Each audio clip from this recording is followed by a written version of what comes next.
Hey guys, how's it going? Michael Troy here, and today we have an Excalibur double feature guest starring Psylocke.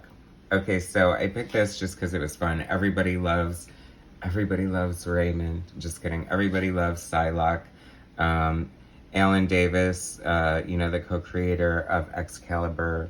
I think he definitely had a hand in creating her. I'm sure he gave her her first pink costume when she was still the English marm before she went into the Sage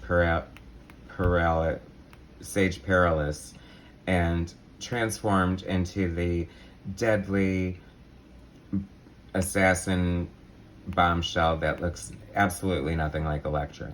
Anyway, that was supposed to be temporary, but she was so popular, she stayed that way forever. I don't know if she's back. She might be back to the original Psylocke. It's hard to tell. I can't keep up with modern comics. They're too crazy for me. So that's why I stick with the classics. But anyway, so we're gonna look at this just because Alan Davis, this is when he's writing and drawing Excalibur himself after he came back at like issue 42. And it's already great. We have Psylocke and Captain Britain sparring here. I'm saying sparring because I'm assuming that they're training with each other. And this is such Alan Davis goodness. I love it. Alan Davis is like hands down one of my favorite pencilers. I first experienced his work on Batman and the Outsiders, and I was completely blown away. So I've been a diehard fan ever since then. And I think he still does work. I haven't kept up with him lately, but it has nothing to do with him and everything to do with modern comics. I will tell you that much. But I love his style here. It's so fun, and just there's such a whimsy to his style, and it's just like got such a nice flow, and it's very like a little cartoonish in a way, which I'm always a fan of that. Excalibur is such a great team, especially by Claremont and Davis, but Davis's solo run on Excalibur was fun too. I love Kitty's shirt there. I forgot this. These secondary Excalibur characters were pretty fun. Cerise and is that Kylan maybe?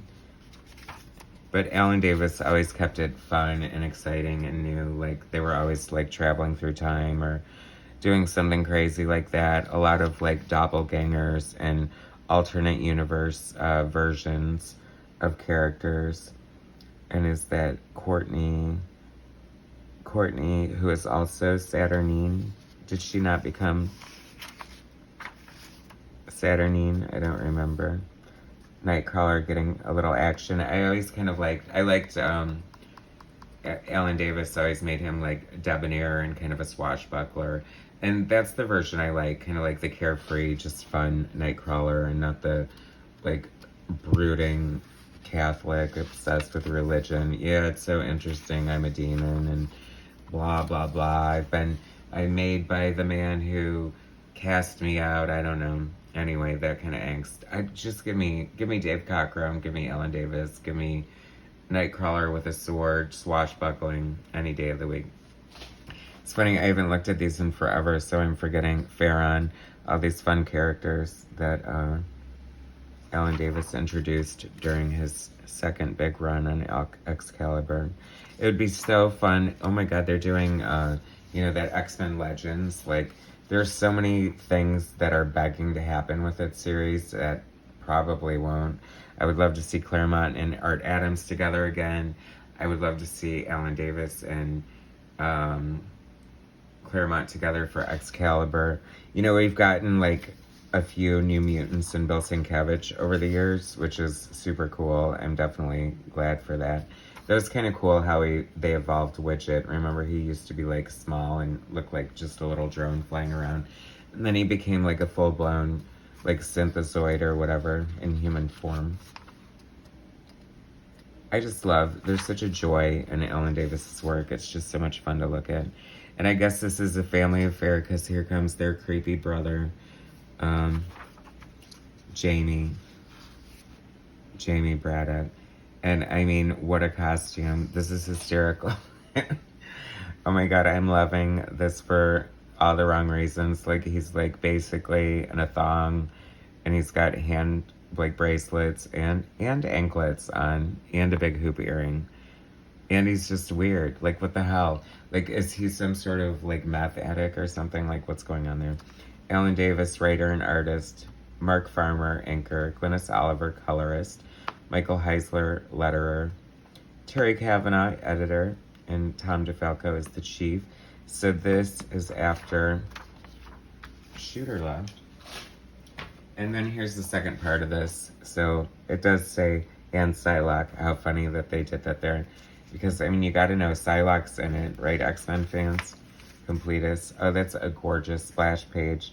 Mark Farmer, inker. Alan Davis, writer and penciler.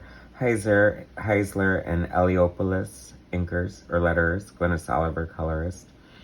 Saturnine, I love her. I love the way Alan Davis draws hair, and women in general.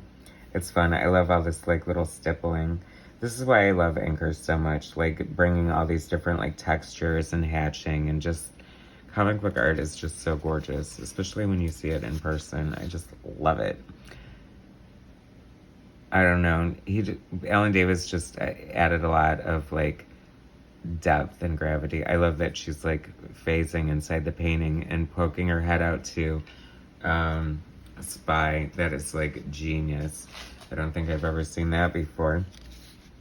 On any level. Whoa. Don't know what that's all about. All right, Brian Braddock. I mean, Brian Braddock is super handsome and good looking, so if he wants to be naked in bed, that's totally fine with me. Alan Davis just draws beautiful people all together. Classic superheroes. I think those are my favorite artists, even though I have an appreciation for most and all art. The ones that especially appealed to me when I was younger were like the classic sort of just, I don't know, heroic looking characters. This effect here, it's funny, where did I did a video recently where I saw this in, oh yeah, Jim Lee did this effect in an issue of the X-Men that I did.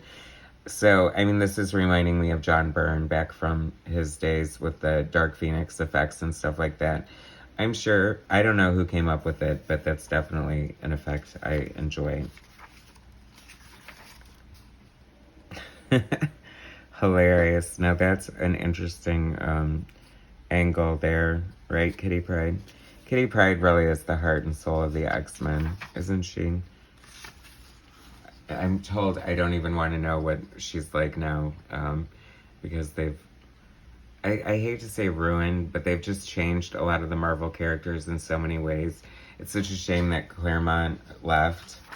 I mean, it would be kind of amazing if he was still just doing it, and I can't imagine all the arcs he would have taken. Like, all the stuff he put Storm through over the years. I can only imagine where she would be right now had she remained under his tutelage. Very fun. I love, Alan Davis also adds like a lot of like, in addition to like whimsy and cartoonishness, he adds a lot of like humor. Like, that's pretty funny, the way Megan, she's a shapeshifter, so she's being manipulated to look pretty grotesque there. But she's back, she's gorgeous. I remember this picture panel specifically, and just like falling in love with it, because a buxom, gorgeous blonde babe, that is like my jam right there. Because I'm a blonde, B-L-O-N-D. That's me. I